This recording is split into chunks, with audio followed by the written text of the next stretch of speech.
Buonasera. O tema de hoje, com certeza, é uma das características principais da Escola Austríaca de Economia, porque toda a mainstream econômica trabalha com mercados em equilíbrio, sejam os keynesianos ou os não keynesianos. E a Escola Austríaca, desde as suas origens, na Escola de Salamanca, o primeiro a observar isso foi Juan de Mariana, sempre viu os mercados como processos que estão sempre em andamento, que convergem para o equilíbrio, mas não atingem esse equilíbrio.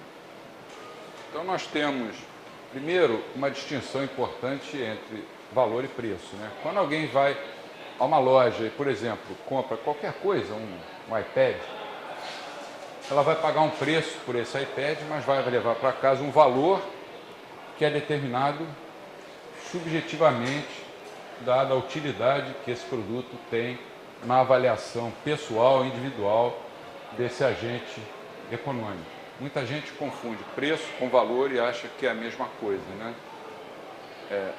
O valor é determinado subjetivamente. Desde os primeiros pensadores, como São Tomás de Aquino, que essa pergunta vem sendo formulada. Por que alguns bens, alguns produtos, alguns serviços têm valor e outros não têm valor? São Tomás de Aquino percebeu que o valor dependia da utilidade, né? Utilitas. Quanto mais útil for um bem, maior deve ser o seu valor. E também da raridade, raritas em latim, ou escassez.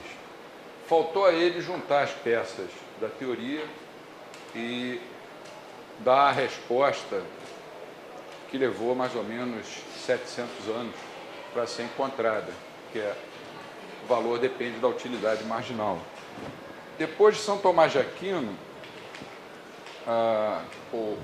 entre São Tomás de Aquino e Adam Smith, nós tivemos os escolásticos, ou pós-escolásticos, como são conhecidos, principalmente na Universidade de Salamanca, né, na Espanha.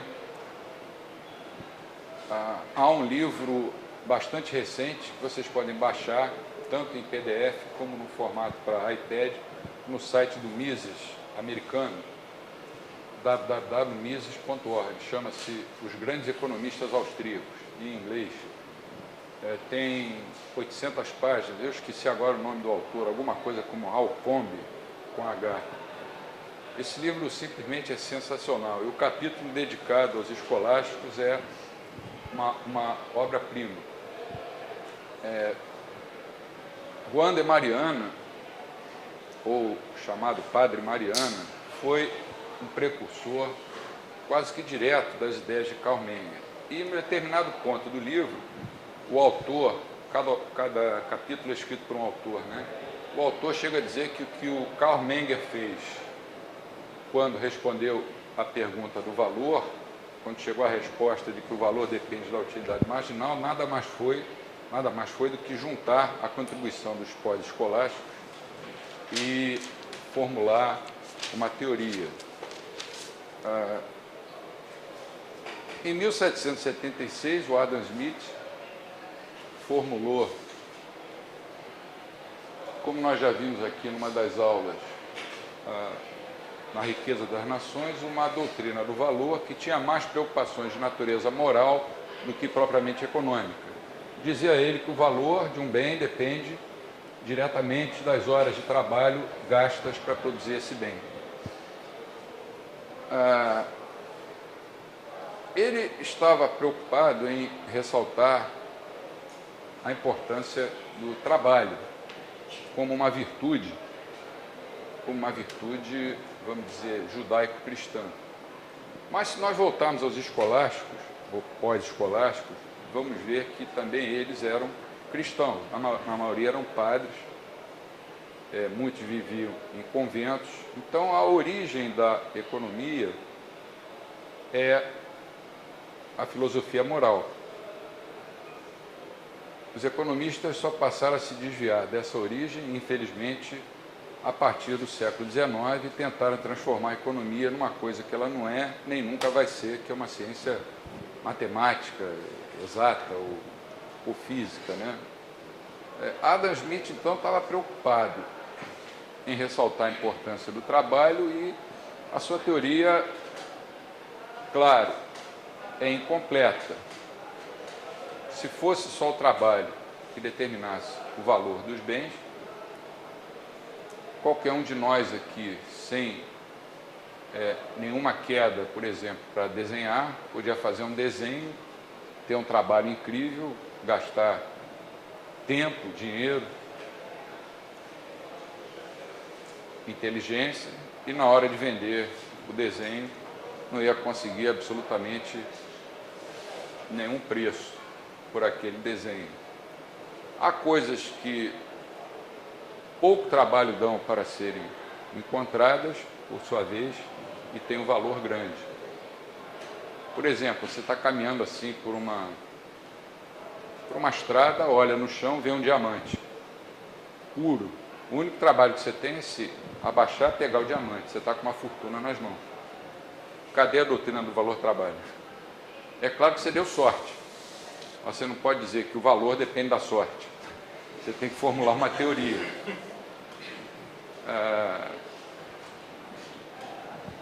Antes de Adam Smith, nós tivemos Richard Cantillon, um economista brilhante que deveria ser considerado, em todos os sentidos, o fundador da moderna ciência econômica. Ele escreveu uns 50, 60 anos antes de Adam Smith e tem muitos elementos austríacos também na sua obra. No seu livro, que eu mostrei aqui na primeira aula, né?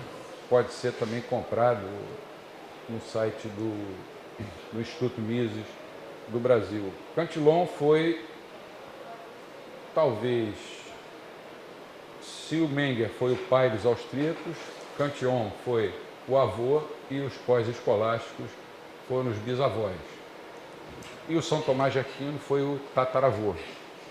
Então, toda essa tradição vem inicialmente do pensamento católico, depois, com Adam Smith, você já tem um pensamento protestante, mas, no fundo, a economia estava preocupada em resolver problemas de natureza moral, de filosofia moral.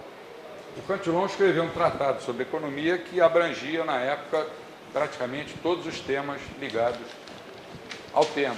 Mas quem ganhou a fama foi o Adam Smith, que dizem, não sei se é verdade, que não escreveu A Riqueza das Nações. Quer dizer, ele não plagiou, ele simplesmente ditou o livro enquanto o seu mordomo escrevia. Foi um ex-professor meu que me falou isso, especializado em história de pensamento econômico, leu isso em algum lugar. Por isso o livro tem tantas páginas, né? É muito fácil você ficar em pé, fumando um cachimbo, como ele fumava, e dizendo, escreva aí agora. Agora não, risque isso aí, escreve isso. Então, mas o livro é do Adam Smith. É uma defesa brilhante do liberalismo. A Riqueza das Nações tem passagens simplesmente maravilhosas, mas na hora de falar do valor, o Adam Smith, como se diz na gíria, escorregou feio. Finalmente, aquele ano ali está equivocado, é 1871,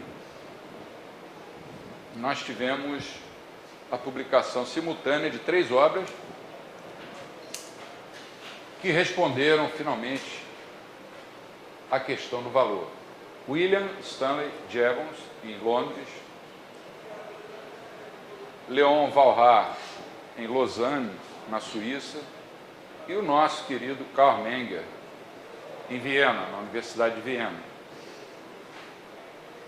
Para esses autores, o valor depende da utilidade marginal, que é a utilidade ou valor subjetivo que cada agente atribui a um determinado bem em um determinado momento do tempo. Lembra do exemplo que eu dei da pessoa morrendo de sede e que passasse por ela alguém bastante malvado, com 20 copos de água geladinhos e oferecesse a ele: quanto você me dá pelo primeiro copo? Naquele momento, como a água era escassa, o sujeito estava quase morrendo de sede, e tinha uma utilidade marginal tendendo a mais infinito, simbolicamente, né, porque eu não quero ser matemático, mas às vezes a gente se lembra desses termos, o sujeito estaria disposto a pagar uma fortuna pelo primeiro copo d'água. Aí ele bebeu o primeiro copo, no segundo copo ele talvez ainda estivesse com sede, talvez estivesse disposto a pagar também uma fortuna, mas menos do que no primeiro. No terceiro, no quarto, no quinto, no 10º copo d'água, naquele momento a sede dele já estava saciada, ele não ia mais querer saber de beber água e o valor da água, daquele 10º copo, daquela 10ª unidade, seria menor do que do nono menor do que o oitavo, do oitavo menor que do 7º, ou seja, a utilidade marginal, a utilidade na margem, ou valor na margem de cada unidade consumida sucessivamente de um bem ou serviço tende a ser decrescente. Essa foi a grande descoberta, o eureka, ou como dizem os franceses, voilà, que 3 pessoas, no mesmo ano, por incrível que pareça, a ciência econômica tem umas curiosidades, né, que só ela possui. Um psicólogo já ganhou o Prêmio Nobel de Economia, só para vocês terem uma ideia. Jamais um economista vai ganhar um Prêmio Nobel de Física. Mas é uma curiosidade. Curiosidade essa que tem uma importância histórica importante para o desenvolvimento de tudo que veio depois. Porque enquanto Jevons e Walras, influenciados pelo modismo da época, que era o positivismo, que considerava como ciência apenas a área do conhecimento que utilizasse o instrumental matemático, eles levaram a coisa para o lado da matemática. Utilidade marginal, na margem. Margem lembra acréscimo lembra derivada, e começaram a fazer gráficos e funções matemáticas para descreverem a nova lei. Enquanto isso, o Menger, na tradição dos pós-escolásticos, manteve uma tradição subjetiva no seu conceito de utilidade marginal. Do Menger, como vocês sabem, nasceu a escola austríaca, ele influenciou uma segunda geração, da qual os membros mais proeminentes foram, sem dúvida, o Eugen von Bohm-Bawerk, que chegou a ser ministro das Finanças por 2 períodos na Áustria, e um outro economista chamado Friedrich von Wieser. Depois veio a terceira geração, já com Mises, sim, e depois o Hayek, já pode dizer que estava numa 4ª geração. E começaram a se ramificar. Mas até mais ou menos meados do século passado, o pensamento austríaco era estudado na maioria das universidades no mundo inteiro. Esses autores eram estudados lado a lado com os grandes clássicos da história do pensamento econômico.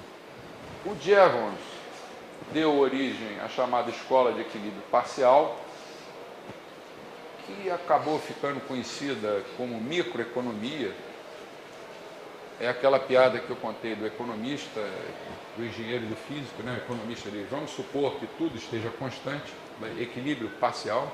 Se você está estudando o mercado de ervilhas, você diz: a oferta de ervilhas depende do preço das ervilhas, ceteris paribus, esquecendo os outros fatores que afetam a oferta de ervilhas. E esses fatores são muitos e estão variando, conforme os austríacos. Mas o economista típico pensa assim, com grande grau de abstração. Ele pega aquelas 2 variáveis que ele acha mais importantes, oferta de ervilha ou demanda de ervilha, e o preço da ervilha, e faz de conta que as outras estão constantes.